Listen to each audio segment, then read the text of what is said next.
alkış gelsin da Kemalettin'e. Vallahi maşallah. Allah korusun seni.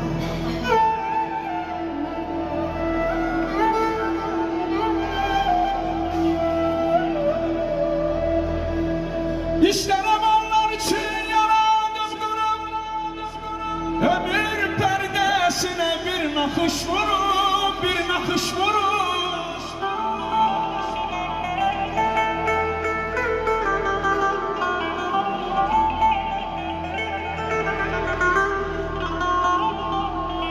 Kerememe dostlar sinine yorum, mühteşerimdir, imanım banamdır, banamdır.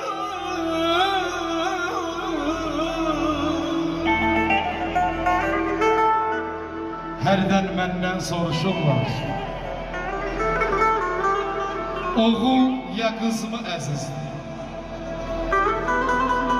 Özüm bir adayamsa, Elnare Hanım, oğlum, kızım, Deniz'dir. Biri gözümdür benim, biri gözümün giləsi.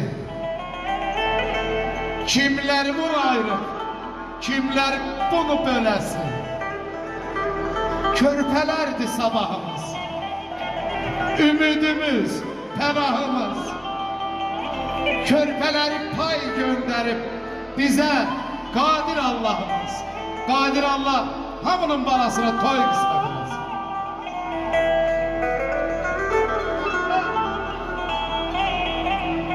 Deyəsən işlərin kəminə düşmür.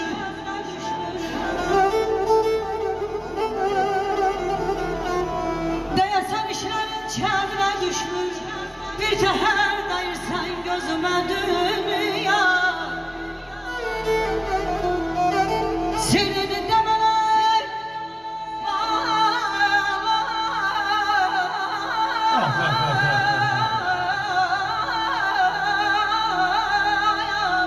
Alkışlar Yasin Bey'den.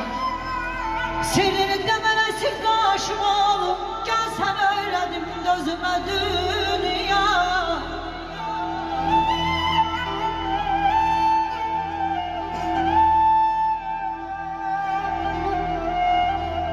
İstesen gözümden ben itirsen,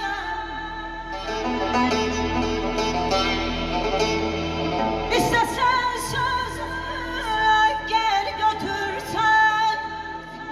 Bir zaman dedim ki mehve gidirsen.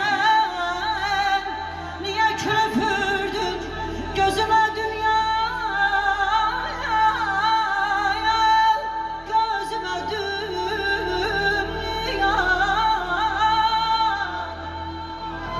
Allah sizi bulsun.